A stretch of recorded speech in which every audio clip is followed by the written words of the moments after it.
Hello and welcome back to my channel. আর আমি তোমাদের বন্ধু গৌতম আছি। আজকে তোমাদের সামনে আমি আন্ডার গ্র্যাজুয়েট ইন্টারমিডিয়েটস এক্সামস 2020 গাইডলাইন্সগুলো বলবো। তোমরা ইতিমধ্যেই জেনেছো কলকাতা বিশ্ববিদ্যালয় ইন্টারমিডিয়েট সেমেস্টারের পরীক্ষা নেবে, এবং শুধু সেমেস্টার নয়, বিএ পার্ট 1 পার্ট 2 এ যারা আপাতত এখনও পর্যন্ত যারা কমপ্লিট করতে পারে তাদের পরীক্ষাও নেবে এখানে। তো সেই ব্যাপারেই কিছু গাইডলাইন্স বিশ্ববিদ্যালয় পাঠিয়েছে। এখন তোমাদের মধ্যে অনেকেরই প্রশ্ন থাকবে, এই গাইডলাইন্সগুলো তো অফিসিয়াল ওয়েবসাইটে দেখা যাচ্ছে না। একদম ঠিক কথা বলছো, হয়তো অফিসিয়াল ওয়েবসাইটে নেই এই গাইডলাইনটা বা গাইডলাইন্সগুলো। এইটা বিভিন্ন কলেজের প্রিন্সিপালদেরকে পাঠানো হয়েছে ইউনিভার্সিটির তরফ থেকে। তো সেখান থেকেই নেওয়া, অথেন্টিক সোর্স থেকেই নেওয়া। তো চলো আমরা একটু দেখে নিই প্রথমে কী রয়েছে। নাম্বার 1, কিছু প্রশ্ন আছে, সেই প্রশ্নের উত্তরগুলো দিয়েছে ইউনিভার্সিটি।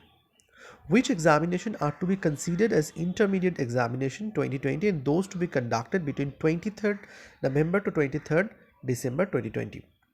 অর্থাৎ কোন পরীক্ষাগুলোকে ইন্টারমিডিয়েট পরীক্ষা বলা হবে, 2020 সালে যে ইন্টারমিডিয়েট পরীক্ষার কথা বলা হচ্ছে, এবং কোন পরীক্ষাগুলো 23শে নভেম্বর থেকে 23শে ডিসেম্বরের মধ্যে কন্ডাক্ট করা যাবে। এখানে স্পষ্ট করে বলে দেওয়া আছে, দেখে নাও। BA BSc,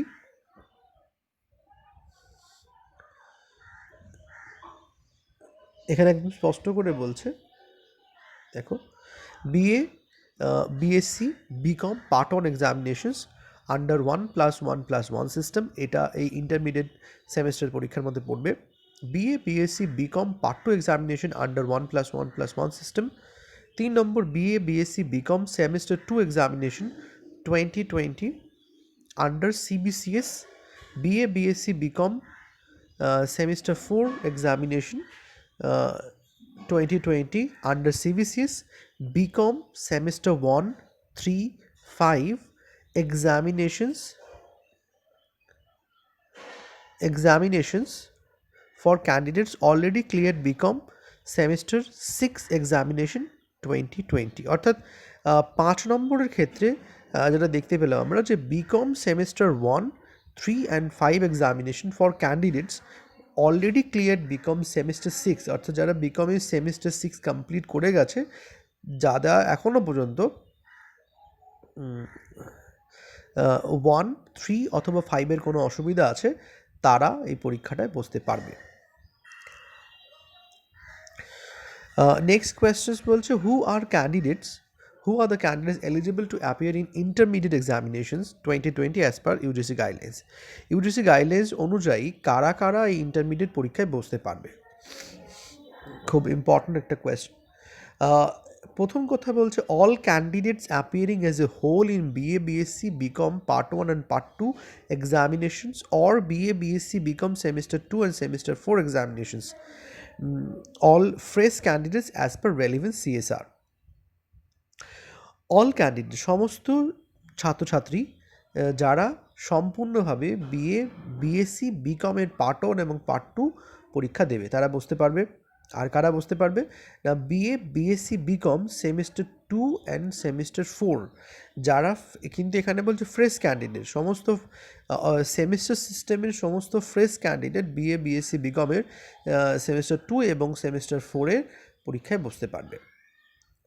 All candidates who have previously failed in one or more papers or subject, as the case may be, either in BA, BSc, BCom part 1 or part 2 or both, but have cleared BA, BSc, BCom part 3 examinations. তো kind of this is a supplementary examination বলা যেতে পারে। সেই সমস্ত ছাত্রছাত্রীরাও বসতে পারবে যারা fail করেছিল ওয়ান অর মোর পেপারসে, একটা অথবা তার বেশি পেপার সাবজেক্টে ফেল করেছিল, কিন্তু পার্ট 1 আর পার্ট 2 এর যে কোনো পার্ট 1-এ হতে পারে, পার্ট 2-এ হতে পারে, সেখানে তারা ফেল করেছিল, অর বোথ অথবা দুটোতেই হতে পারে, but have cleared BA, BSc, BCom part 3 examination. কিন্তু BA, BSc part 3 examination clear করেছে, অর্থাৎ কোনো সাবজেক্টে হয়তো সাপ্লিমেন্টারি এক্সামিনেশন দিতে হবে, সেই ক্যান্ডিডেট কিন্তু এই পরীক্ষায় বসতে পারবে। All candidates who have not cleared one or more subject or course of the previous BA, BSc, become semester 2 and 4 examination or fail to appear in any of their previous BA, BSc, BCom even semester examinations বলছে সেই সমস্ত ছাত্রছাত্রীরা বসতে পারবে যারা clear করতে পারেনি এক অথবা তার থেকে বেশি সাবজেক্ট অথবা course of previous semester, previous BA, BSc, BCom semester 2 and 4 examinations. তারা পরীক্ষা দিতে পারবে। অর্থাৎ যারা হচ্ছে সেমিস্টার 2-এ হয়তো কেউ ফেল করেছিল, সেই সেমিস্টার 2-এর ওই যে ফেল করা সাবজেক্টটা, সেটা তারা সেমিস্টার 4 যখন তারা উঠে গেছে, তারা কিন্তু আবার সেমিস্টার 2-এর সঙ্গে সেই পরীক্ষাটা দিতে পারবে। or fail to appear in any of their previous BA, BSc, BCom even semester examinations, অথবা এরাও দিতে পারবে যারা হয়তো BA, BSc, BCom এর ইভেন সেমিস্টার পরীক্ষায় বসতেই পারেনি। All candidates who have failed in one or more subject or courses of previous BCom semester 1, 3 and 5 examinations or could not appear in any of their previous BCom odd semester examinations already clear BCom semester 6 examination 2020, যে কথা আগেই বলা হয়েছিল, একটু আগে এখানেই বলা হয়েছিল যে সমস্ত বিকমের স্টুডেন্ট রয়েছে যারা হয়তো সেমিস্টার 6টা ক্লিয়ার করে ফেলেছে কিন্তু তাদের সেমিস্টার হয় অড সেমিস্টারে, অর্থাৎ 1 অথবা 3 অথবা 5, এখানে কোনো একটা অথবা একের অধিক সাবজেক্ট বা কোর্সে ফেল আছে, অথবা তারা হয়তো এই সমস্ত পরীক্ষায় বসতেই পারেনি যে কোনো সমস্যার জন্য, তারাও কিন্তু এই পরীক্ষায় বসতে পারবে। A checklist containing roll numbers of all eligible candidates will be uploaded in the college portal. এবং এটাও খুব ভালো একটা বিষয় হচ্ছে যে অনেকেই তাহলে বুঝতে পারবে যে ইউনিভার্সিটি বলছে যে প্রত্যেকটা কারা কারা এলিজিবল সেই লিস্ট তারা কিন্তু কলেজের পোর্টালে আপলোড করে দেবে। তার ফলে কলেজগুলো কিন্তু সেই পোর্টাল থেকে সেটা ডাউনলোড করে ছাত্রছাত্রী জানিয়ে দিতে পারবে কারা কারা পরীক্ষায় বসতে পারবে। তো অতএব কলেজকে একটুখানি কলেজ থেকে ইনফরমেশন একটু নিও। এরপর বলছে হাউ টু জেনারেট মার্কস, কী করে মার্কসটা জেনারেট করা হবে।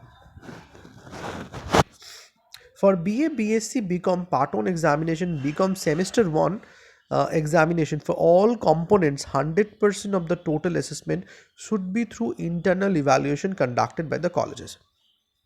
বলছে পার্ট 1 এক্সামিনেশন, অর্থাৎ যেটা BA, BSc, BCom এর পার্ট 1 এবং BCom সেমিস্টার 1 এক্সামিনেশন, এইটার ক্ষেত্রে কিন্তু পুরোটাই 100% মার্কস কিন্তু টোটাল অ্যাসেসমেন্ট হবে থ্রু ইন্টারনাল ইভ্যালুয়েশন। অর্থাৎ এখানে কোনো 50%-এর জায়গা থাকছে না। তার কারণ হচ্ছে যেহেতু এদের প্রিভিয়াস ইয়ারের কোনো মার্কস নেই, কারণ পার্ট 1 পরীক্ষা হলে তার আগে কোনো মার্কস পাচ্ছে না, আর যেহেতু বিকমের সেমিস্টার 1টা আগে শুরু হয় তাই এদেরও আগে কোনো মার্কস পাওয়া যাচ্ছে না। তাই এদের ক্ষেত্রে কিন্তু সম্পূর্ণরূপে 100% টোটাল ইভ্যালুয়েশন হবে এবং সেটা থ্রু ইন্টারনালি ইভ্যালুয়েশন প্রসেসের মাধ্যমে হবে। অর্থাৎ সেখানে কোনো 50% হচ্ছে না, পুরোটাই 100 মার্কসের মধ্যে ইভ্যালুয়েশন ইন্টারনালি হবে, অর্থাৎ কলেজ সেই পুরো মার্কসটাই দেবে। For BA, BSc Part 2 Semester 2 and Semester 4 examinations and BCom Semester 3 and 5 examinations for all components considered separately, theoretical, practical, tutorial, internal assessment as the case may be, 50% of the total assessment should be through internal evaluation conducted by the colleges and remaining 50% on the basis of the performance in previous semester or year. এরপর বলছে যে BA, BSc এবং BCom Part 2 Semester 2 এবং semester 4-এর যে examination হবে এবং BCom semester 3 এবং BCom-এর semester 5 for all components considered separately, theoretical, practical, tutorial or internal assessment as the case may be, 50% total assessment should be through internal evaluation. College 50% পরীক্ষা নেবে আর remaining 50% কিন্তু আগের সেমিস্টারের উপর বেস করে মার্কস দেওয়া হবে বা সেমিস্টার তো ইয়ারের বেস করে। আর একটা খুব ইম্পর্ট্যান্ট সেকশন কিন্তু এখানে বলা আছে, সেটা হচ্ছে যে দেখো এখানে যে ইম্পর্ট্যান্ট সেকশনটা বলছে full attendance to will be given to the candidates. এই যে যেটা বলছে full attendance to be given, তার মানে টোটাল অ্যাটেন্ডেন্সের মার্কসটা কিন্তু ক্যান্ডিডেটকে দেওয়া হবে। অর্থাৎ যারা কলকাতা বিশ্ববিদ্যালয়ে পড়ো তারা জানো যে তোমাদের অ্যাটেন্ডেন্সের জন্য প্রত্যেকটা কোর্সে অধিকাংশ কোর্সেই আর কি, মানে 99% কোর্সেই থাকে অ্যাটেন্ডেন্সে 10 নাম্বার, সেই 10 নাম্বার দেওয়ার কথা কিন্তু এখানে বলা হচ্ছে। তো এইটা বলছে full attendance will be given to the candidates in the award list that will be generated. অর্থাৎ যখন মার্কস আপলোড করতে হবে সেখানে কিন্তু 10 নম্বরের অ্যাটেন্ডেন্স থাকবে, অর্থাৎ সেই অ্যাটেন্ডেন্সের নাম্বারও দেওয়া হবে। অর্থাৎ অনেক কলেজে যেখানে 50 নম্বরের পরীক্ষা নেওয়া হচ্ছে সেখানে 50 নাম্বারটাকে কিন্তু 40তে কনভার্ট করতে হবে, কারণ 10 মার্কসের ফুল অ্যাটেন্ডেন্স কিন্তু সেই নাম্বারটা দিতে হবে। The format of blank award list will be available in the college portal for each component separately. এবং আর একটা বিষয় বলছে যে ব্ল্যাঙ্ক অ্যাওয়ার্ড লিস্ট, যেটা এটা কলেজের পার্টে মার্কস আপলোড করার জন্য যে অ্যাওয়ার্ড লিস্ট সেটা কলেজের পোর্টালে দিয়ে দেওয়া হবে। তো এই হচ্ছে ইন্টারমিডিয়েট এক্সাম সম্পর্কে গাইডলাইন। আর এটা কিন্তু অফিসিয়াল ওয়েবসাইটে সম্ভবত নেই, এটা বিভিন্ন কলেজের প্রিন্সিপালদেরকে আলাদা করে ইমেল করে পাঠানো হয়েছে। তাই অনেকেই যারা প্রশ্ন করেন এটার অথেন্টিসিটি কোথায়, এইটা কোথায় পাওয়া যাবে, সেটা আমার পক্ষে অফিসিয়াল ওয়েবসাইটে তো আমার পক্ষে আপলোড করা সম্ভব নয়। এটা কলেজের প্রিন্সিপালদেরকে পাঠানো হয়েছে, সেখান থেকে এটা নেওয়া, তবে এটা অথেন্টিক সোর্স, এটুকু বলতে পারি। ভালো থেকো, সাবধানে থেকো, আবার দেখা হবে তোমাদের সঙ্গে পরবর্তী ভিডিওতে। টিল দেন টাটা বা বাই।